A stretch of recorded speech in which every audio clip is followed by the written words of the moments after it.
Hopefully this one's on. Brilliant, thank you. So, good morning, everyone. I've been given the joyful title of Restore to Us the Joy of Mission.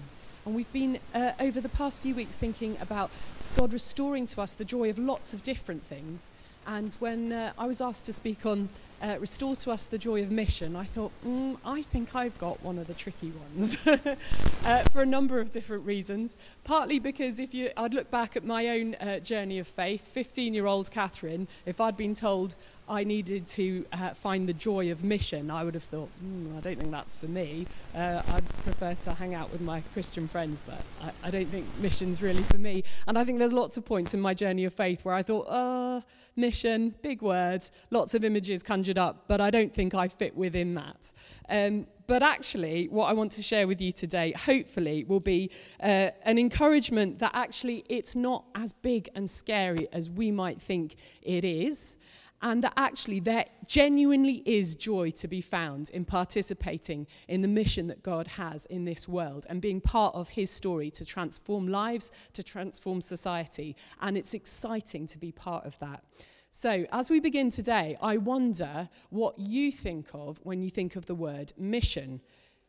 I know when I was younger, a lot of images that came to my mind might have been similar to these. So some of them, people going abroad to far-flung places in the world, bringing the word of God to people who hadn't heard of him at all before in all sorts of different places. But also sometimes mission made me think of big mission events. And I'd been to Soul Survivor where they'd had, big altar calls and things and thousands of young people coming together to hear about Jesus and lots of people coming to faith. So I thought about mission abroad, and I thought about big mission events. But in neither of those scenarios could I see myself necessarily participating in those kind of things. So it continued to be the slightly scary idea for me. I wonder if any of those resonate for you. Maybe you have much more up-to-date images of what mission might look like, which can be a huge number of different things. But the Church of England, when it talks about mission, it has this statement about the 5 marks of mission. And it talks about 5 different areas in which we can be missionally involved. And they summarize them with these words: tell, teach, tend, transform, and treasure. So tell is about telling people about Jesus, evangelism, maybe what we traditionally think of as mission. Teach is about teaching people the good news, telling them about the kingdom, maybe doing discipleship, helping them to grow in faith. Tend is tending to their needs, so that might be through social action, it might be through tending to emotional needs or physical. Transform is about being a voice for justice in society and seeing the transformation of society by being active in that way. And treasure is about treasuring the earth, treasuring the world that God has given us, and being an advocate for preserving and looking after God's world. So those are lots of different areas that all encompass mission, and I expect each one of us in some ways has been involved in what this broad picture mission looks like. But our passages today focus very much on on telling people about Jesus, and so that's why I'm going to be focusing more on that this morning. There's a book called The Critical Journey that I found out about last week by Hagberg and Gulich, I hope I've pronounced those right, in which they talk about different stages of the Christian faith. And they say that some people can get through, can come on their journey of faith to a place where they get a little bit stuck. And it might be because they've had a bad experience of churches or a church leader. It might be because they've had a bit of a crisis in their own life for one reason or another. Or it might be that they've stopped seeing people come to faith, but they get a bit stuck. And when they do that, sometimes they find an alternative gospel, or they find an alternative thing to get behind. So it might be one of the brilliant things that is encompassed in those words. It might be they get behind a justice issue, or they get behind ecology or transforming the world in terms of saving us from the climate crisis. Or it might be something within their local community that they just want to dig into. And none of those things are bad. That might be absolutely what they're being called to do. But what this book suggests is that sometimes people fully get behind one of these core things, and it becomes a bit of a distraction from some of the other things that it might also be called to do, and that it actually can be a way that we might actually be drawn away from some of the bigger things that God is asking us to do. So it's not to say any of those things are bad, but what they're saying is just a bit of a pattern sometimes when people get to a stage in their Christian journey where they're not sure what's next, or there's a bit of a crisis moment, and they get behind something a little bit on the side, and it draws them perhaps a little bit away from some of the fundamentals of what Jesus is calling them to do and what he called his disciples to do in Luke 9. So we're going to be focusing a little bit on tell. So in our passage that Mary read for us, Jesus sent out his 12 disciples to tell everyone about the kingdom of God and to heal the sick. And it says, and take nothing for your journey. Don't take a walking stick, a traveler's bag, food, money, or even a change of clothes. And they weren't going for a few hours. They were going for quite a while. So not taking a change of clothes, in my mind, is quite a big deal. We might feel that when it comes to mission, when it comes to telling people about Jesus, that we feel completely ill-equipped, and we think, right, well, we need to be more equipped in some way to be able to tell people about Jesus. We need to be more prepared. We need to be more ready somehow. So we'll wait until we are ready, and then we'll have a go at that. In this passage, Jesus is telling his disciples, who are not eloquent, well-trained, educated people. They're fishermen, they're tax collectors. There's people that you found from all walks of life.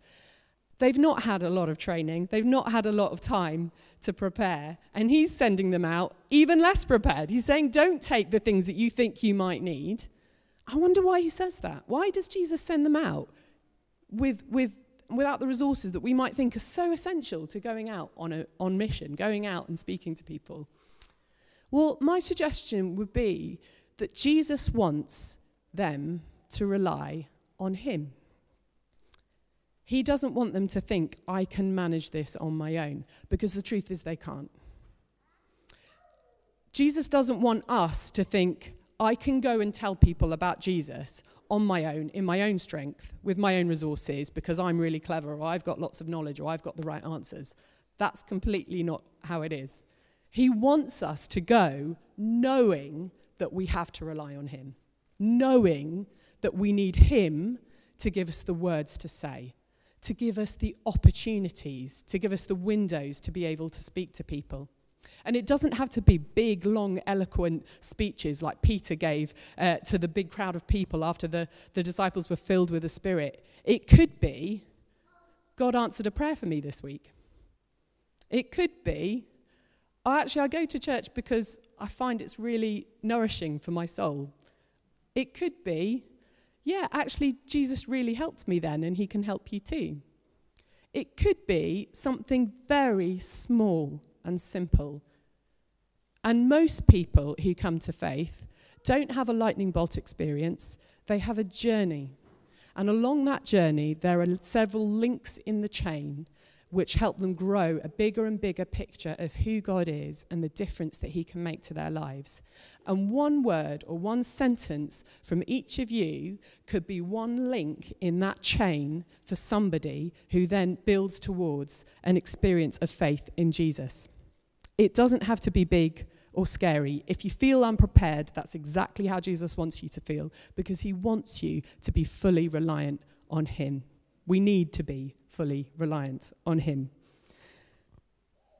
So maybe mission looks a little bit different for us than it did for those pictures that we saw initially. Maybe mission looks a little bit like this. I wonder if there's even just one image there that looks like a familiar setting for you.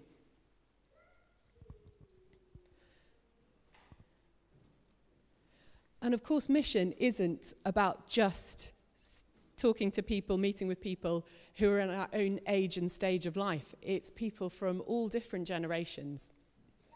Sometimes mission could look like this. And I chose these images quite deliberately because in some of them, there's an adult. It might be a parent. It could be a carer. It could be an aunt or uncle. It could be a grandparent. It could just be a family friend. In some of these images, the adult is clearly caring for, doing something for the child, is being a support for the child. But actually, in at least 2, possibly 3 of these images, it's quite possible that the child is actually ministering, supporting, speaking to the adult. There's a member of our Epic Explorers group. It's the after-school club that we run on a Monday. And I was speaking to the father of one of these children just under a year ago.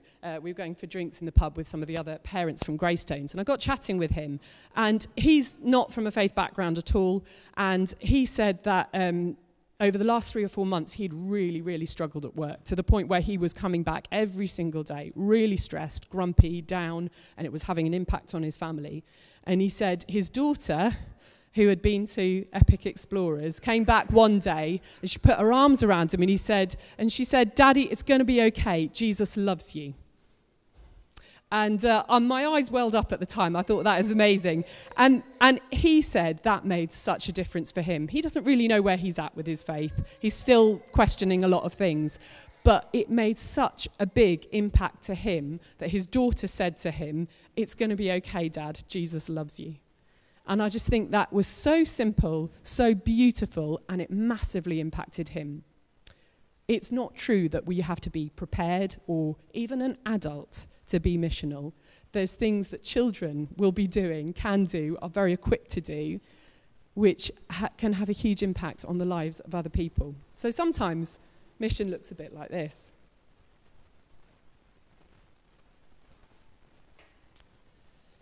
N.T. Wright said, "The church is never more than one generation from extinction. All it would take is for one generation not to hand it on to the next." How has it lasted 2,000 years? It's because not one generation has given up. Not one generation has decided, "I'm not going to pass it on." And my suggestion would be, that's because their faith is real. Why didn't the disciples give up when they were persecuted? Not many of them lived to a grand old age, ripe old age, and died naturally. Most of them died in pretty horrible circumstances. Why didn't they give up? Why didn't they stop telling people like the authorities told them to? Why didn't they live the easy life? Because they knew it was true. They knew the difference that Jesus could make, and they wanted to share that with the world. The reason it's not failed is because Jesus continues to make an impact on people's lives day after day. And as you sit here, I wonder how you would answer this question. What difference has Jesus made to your life? Well, maybe you don't know because you're not really there with your faith. You're not actually sure if you believe in Jesus. Maybe you're at the early stages and you think, well, I think I know who Jesus is. I think I know the difference, but I'm still testing the water a little bit. Maybe you've been a Christian for a long time, but you've not revisited that question for a while, and so you're not quite sure how you would answer it now. If you can think about how to answer that question today, then you might be better equipped to answer that question tomorrow if someone asks you, or next week, or in a couple of weeks' time. But I would suggest we need to know how to answer that question so that when opportunity arrives, we know what to say. Jesus makes a profound difference on people's lives, and that is why we can't stop telling people. In fact, none of us here would be here today if someone hadn't told us. This church would not exist if people hadn't told. We don't have to be big, amazing, eloquent evangelists. We just have to explain the difference that Jesus makes in our lives in small, simple ways. And sometimes it's just a word or a sentence whenever we get the opportunity. I heard a great analogy recently about discipleship, and I think it probably applies to mission and to telling people about Jesus as well. Do we train or do we just try? If you were wanting to run a marathon, if I was wanting to run a marathon, and I woke up tomorrow morning and I decided, right, I'm going to do it. I'm going to do it. I know Alistair's run a marathon before. I'm going to run a marathon. I'm going to run 26 miles. And I get out of bed and I eat my Weetabix and I get all enthusiastic. I thought, right, I'm going to get in my running gear. Off I go. Most of you who know me will know I'm not particularly a runner. I do a bit of sport, but I'm not a runner. Not a long-distance runner, anyway. If I went and decided to run 26 miles, off I go into the Peak District with some kind of something that would tell me how long I was running for, I would fail abysmally. At some point along the way, and I reckon probably within 5 miles, possibly a bit further than that, I would probably collapse in a heap on the ground and I'd be a mess. And trying would not be enough. However determined I was, my willpower would not be enough to achieve that because my body isn't prepared for it. I've not prepared my body. I've not done any training. I'm not equipped to do that. In the same way, when we come to telling someone about Jesus, we can will ourselves, I can do it, I can manage it, I can be somebody who talks about faith. I would suggest that willpower alone is not enough. We need to pray for God's help. We need Jesus with us. The disciples knew that they needed to rely on God when they went out, when Jesus sent them. But also we just need to practice it. We need to start somewhere. It's very easy to put things off and go, I'll start my training next week, or I'll begin doing that next week or next month, or we've had a lot going on recently, I won't do it now. You need to start. And when you start, then sometimes that gives you the motivation to keep going. Sometimes when you think, actually, there isn't a window there, I'm going to say something, and then afterwards you realise, actually, that wasn't so bad, and that person kind of seemed positive about it, or they kind of seemed encouraged, or perhaps they kind of seemed a little bit interested. It makes you go, okay, maybe I'll try that again. Maybe it wasn't so hard. We need to have a go at it, to keep trying. And sometimes the response won't be overwhelmingly positive, but sometimes it might well be. And each time we step out in faith and speak about Jesus or speak about the difference he's made in our lives, it could be a link on that chain of someone's journey to faith. So don't just try, train, have a go, begin.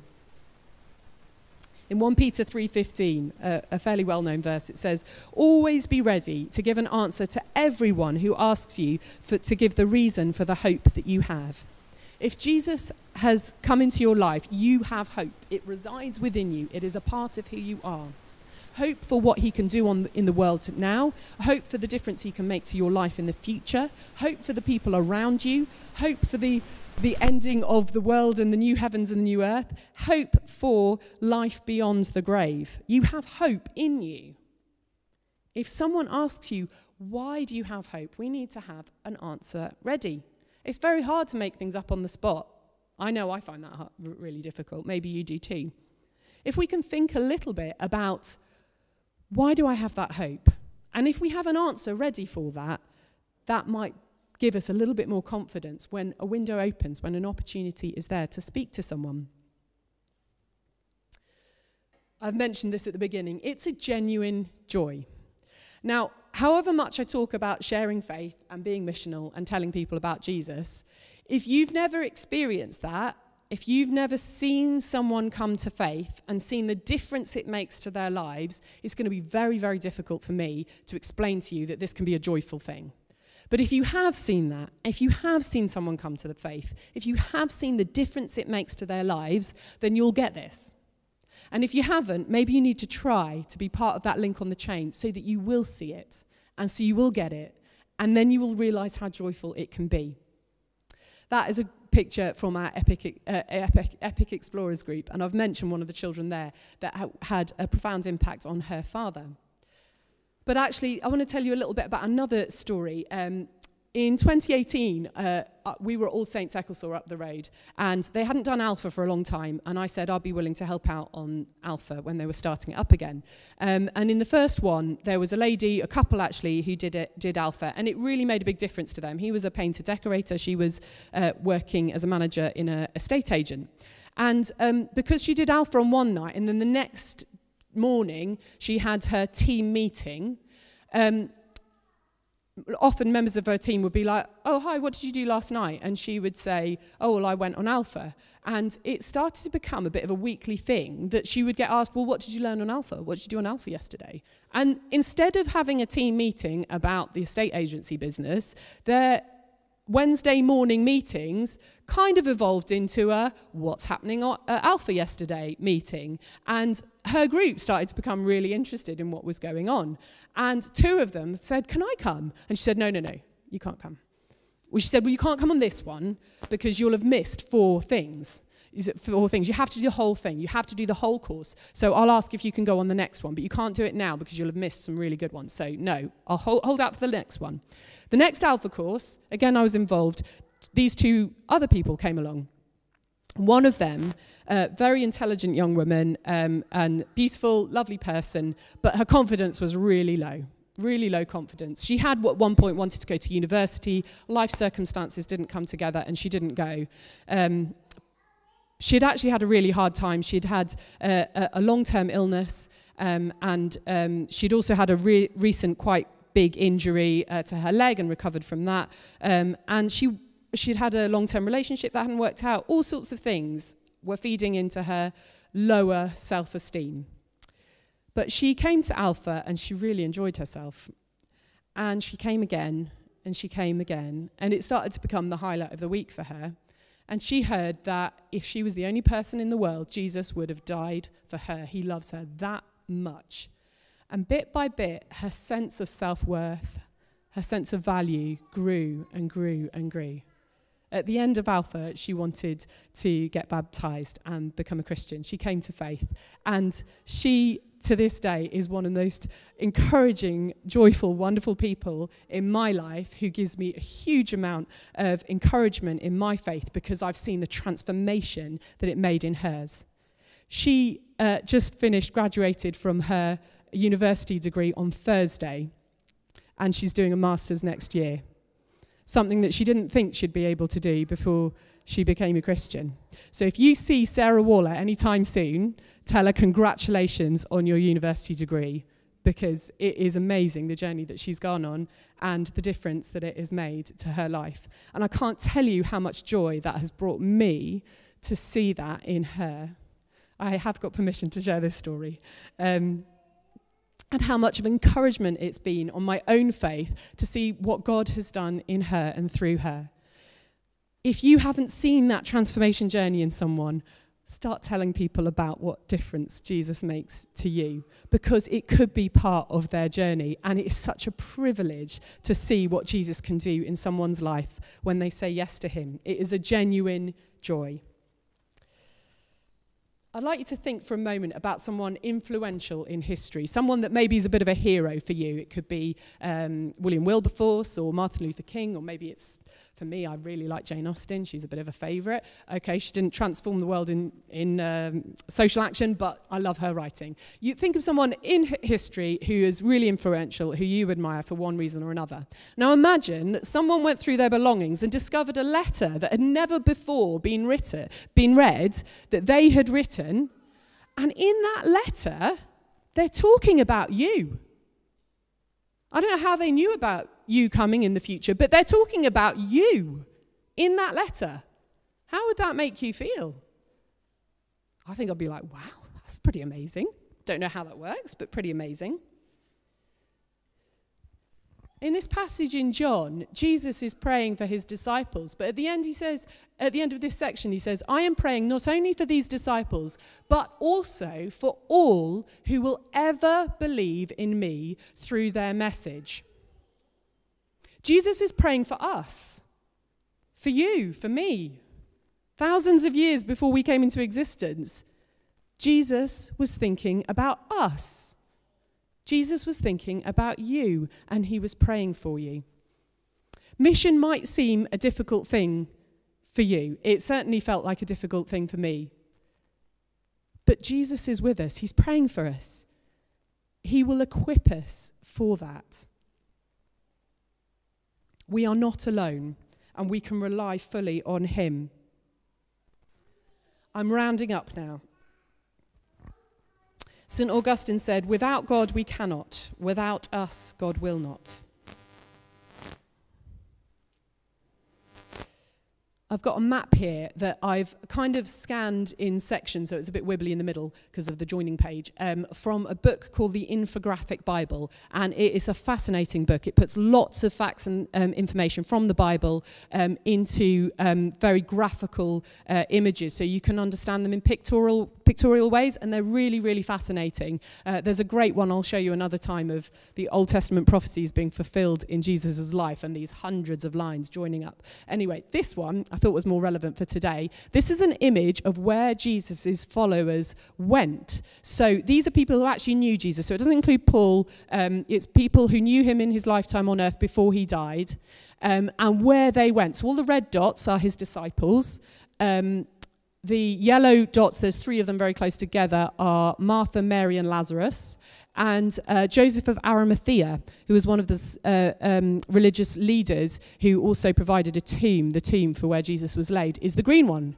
And there's documentary evidence, some of it, loads and loads and loads of it, of where these people went after Jesus rose again from the grave and was and ascended into heaven. Where did they go to tell people about Jesus? Well, it shows they went in all sorts of different directions, because actually wherever they went, in any direction, there were people who didn't know who Jesus was. Well, us today here in Greystones, in Sheffield, if we go in almost any direction, we will find people who don't know who Jesus is. Will we tell them?